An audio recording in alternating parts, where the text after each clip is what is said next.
نحمده ونصلي على رسوله الكريم اما بعد فاعوذ بالله من الشیطان الرجیم بسم اللہ الرحمن الرحیم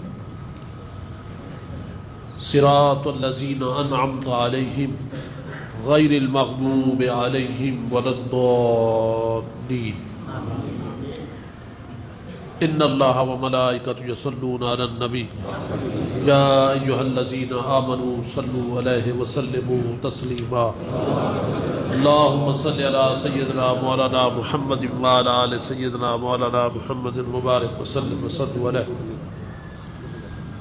بے شمار حمد اس ذات پاک کی جس کی حمد سے قرآن شروع ہو رہا ہے۔ قرآن کا پہلا لفظ الحمدللہ، جس کا مطلب ہے سب تعریفوں کا مالک اللہ۔ معلوم ہوا جب سب تعریفوں کا مالک اللہ ہے تو پھر تو ہر جگہ سے تعریف نکل رہی ہے، تو جب ہر جگہ سے تعریف نکل رہی ہے تو پھر تو وہ ذات ہر جگہ موجود ہوئی۔ تو معلوم ہوا کہ لفظ الحمدللہ پہلے قرآن میں آیا صرف یہی بتانے کے لیے کہ پہلے تو خدا کو مان لے، اور ایسا مان کہ تجھے یہ علم ہو جائے کہ تمام تعریفوں کا مالک وہی ہے۔ اور یاد رکھیں، ذات کوئی ہو اس کی پہچان صفات سے ہوا کرتی ہے۔ آپ میرے سامنے بیٹھے ہیں، پاؤں سے لے کر سر تک یہ آپ کی ذات ہے، مگر اسی ذات کے اندر صفات ہیں۔ آپ دیکھتے ہیں، آپ سنتے ہیں، آپ بولتے ہیں، آپ سوچتے ہیں، آپ پکڑتے ہیں، آپ چلتے ہیں۔ یہ تمام صفات آپ کی ذات کی شناخت کے لیے ہیں۔ اگر ان صفات میں سے ایک صفت کو ختم کرتے چلے جائیں تو آپ کی ذات ختم ہو جائے گی۔ اسی طرح الحمدللہ سے پہلے الف اور لام اس لیے لکھا گیا کہ تمام صفات جو ہیں، تمام صفات ہی اس کی تعریف ہے۔ جتنے صفات ہیں، اگر اب ہم چاہتے ہیں کہ ہمیں اس ذات کی پہچان ہو تو یاد رکھیں ہم نے اپنی صفاتوں کو پاک اور صاف کرنا ہے۔ جب ہماری صفات پاک ہوگی تو جب پاک ہوگی تو پھر اس پاک کی پہچان آئے گی۔ جب تک ہمارے صفات پاک نہ ہوں گے، کیوں کہ صفات سے ذات کی پہچان ہوتی ہے، تو اس کے صفات کو دیکھنے کے لیے ہماری صفات تو پاک ہونی چاہیے۔ اور یاد رکھیں جتنے صفات پاک ہوتے چلے جائیں گے اتنی ہی آپ کو صراط الذین انعمت علیہم کی سمجھ آئے گی۔ جتنی صفات پاک ہوتی چلی جائیں گی اتنی آپ کو انعام یافتہ لوگوں کی پہچان ہوگی۔ آپ کیا سمجھتے ہیں کہ انعام لوگوں کی پہچان صفات بھی ہمارے پاک نہ ہوں اور پھر اس کی پہچان ہو جائے؟ یہ نہیں ہو سکتا۔ اور جتنی صفات پاک ہوتی چلی جائیں گی اتنی ہی انعام یافتہ لوگوں کی پہچان ہوتی چلی جائے گی۔ اور پوری زندگی آپ کو صفات پر محنت کرنی پڑے گی۔ آنکھ پر محنت کرنی پڑے گی، کان پر محنت کرنی پڑے گی، زبان پر محنت کرنی پڑے گی، ہاتھ پر محنت کرنی پڑے گی، پاؤں پر محنت کرنی پڑے گی۔ پاؤں غلط طرف تو نہیں جا رہے، آنکھ غلط طرف تو نہیں جا رہی، کان غلط تو نہیں سن رہے۔ یاد رکھیں جتنی آپ کے صفات مصفح ہوں گے اتنا ہی حضور سے آپ کو فیض ملے گا اور اس صفات کو ملے گا جو صفت آپ کی پاک ہوگی۔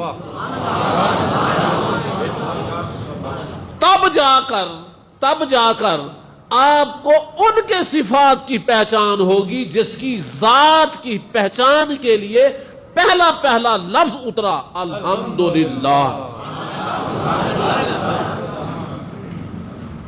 آپ ایک بات بتائیں، ایک برتن ہے، اس برتن میں پیشاب ہے، آپ اس میں عطر ڈالیں گے؟ ایک شیشی ہے، ناپاک ہے، آپ اس میں عطر ڈالیں گے؟ بس یہی بات ہے۔ اگر چاہتے ہیں کہ یہ آنکھ کسی اور کو دیکھے تو یاد رکھیں اس کے دیکھنے کے لیے پھر کسی اور طرف نہ دیکھیں۔ ہائے ہائے ہائے ہائے ہائے ہائے، واہ واہ واہ۔ جب آپ کا جی نہیں چاہتا کہ ناپاک چیز پر پاک چیز ڈالی جائے، آپ کا جی نہیں چاہتا، تو پھر اس صفات کی اگر آپ پہچان کرنا چاہتے ہیں تو پہلے اپنے صفات کو پاک کیجئے۔ اور یاد رکھیں ہم ہر نماز کے اندر صراط الذین انعمت علیہم کا سوال کرتے ہیں کہ ہمیں انعام یافتہ لوگوں والا راستہ چلا دکھا۔ کیوں کہتے ہیں؟ کہ ان کے صفات پاک ہیں، تاکہ ہماری صفات پاک ہوں۔ آپ کا ہاتھ ناپاک ہو، آپ کا جی نہیں چاہے گا کہ اس ہاتھ سے قرآن کو ہاتھ لگایا جائے۔ اگر ان باتوں کی سمجھ آتی ہے تو پھر یاد رکھیں یہ کان آزان تو سن رہا ہے، پھر گالیاں تو نہ سنے۔ یہ آنکھ مدینے کو دیکھتی ہے، اس کی تصویر کو دیکھتی ہے، کعبہ کو دیکھتی ہے، اور پھر کسی اور چیز کو بھی دیکھتی ہے، تو یاد رکھیں آپ کے آنکھ میں دو چیزیں داخل ہو گئی، ایک خیر داخل ہوا، ایک شر داخل ہوا۔ ان لطیف چیزوں کو معمولی بات نہ سمجھے۔ جب تک آپ اپنی آنکھ کو پاک نہیں رکھیں گے، پاک کو کیسے دیکھیں گے؟ آپ اینک اٹھائیں اور اس کے شیشے سرخ ہونے چاہیے۔ یاد رکھیں جب آپ اینک لگائیں گے تو پوری کائنات آپ کو سرخ نظر آئے گی۔ اگر شیشے نیلے رنگ کے ہوں گے، پیلے رنگ کے ہوں گے، جس رنگ کے ہوں گے کائنات اسی رنگ میں نظر آئے گی۔ یاد رکھیں کائنات بے رنگ ہے، آپ کی نظر کو رنگ دیا گیا، اس لیے آئینے سے گزری تمام کائنات رنگین نظر آئی۔ اگر آپ نے محمد الرسول اللہ صلی اللہ علیہ وسلم کی سنتوں میں اپنے آپ کو رنگ دیا تو آپ بتائیں خدا نظر نہیں آئے گا تو اور کیا نظر آئے گا؟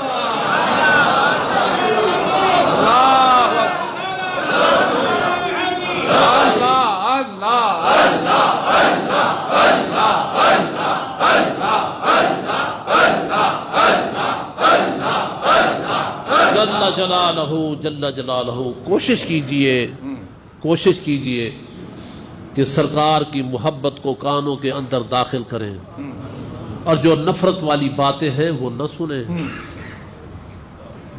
جب ان باتوں کی آپ پابندی کریں گے تو یاد رکھیں کان کچھ پھر اور سنے گا، پھر کان کچھ اور سنے گا، آنکھ کچھ اور دیکھے گی، پاؤں کچھ اور چلیں گے، ہاتھ کوئی اور کام کرے گا، اور حیران رہ جائیں گے کہ یہ تو میں ہوں، محمد کیسا ہوگا؟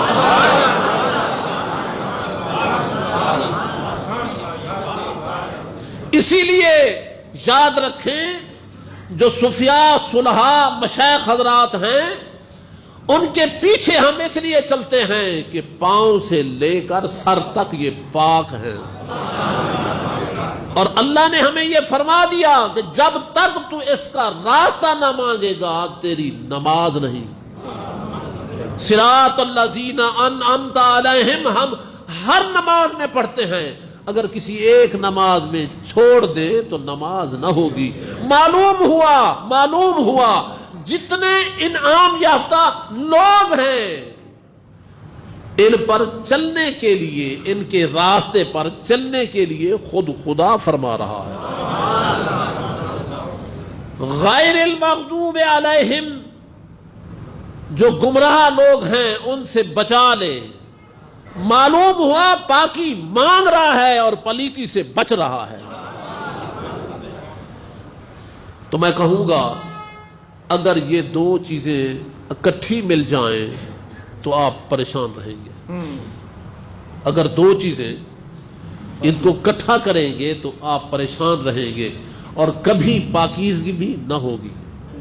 ایک من اگر دودھ ہو، ایک من اگر دودھ ہو اور اس میں ایک قطرہ ناپاک ڈال دیا جائے تو دودھ ناپاک ہو جاتا ہے۔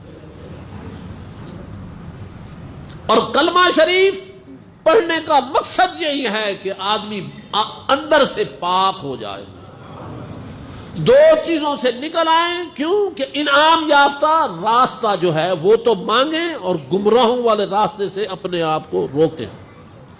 ہم ہر نماز میں یہی پڑھتے ہیں، لیکن افسوس کہ نماز کے بعد اپنے اندر جھانکا نہیں کہ کیا ہو رہا ہے۔ اگر آپ کے صفات پاک ہو گئے تو پھر یاد رکھیں انعام یافتہ لوگوں نے یہ بات کی ہے کہ ہم تو کائنات کو اپنی ہتھیلی پر ایسے دیکھتے ہیں جیسے لوگ سرسوں کے دانے کو دیکھتے ہیں۔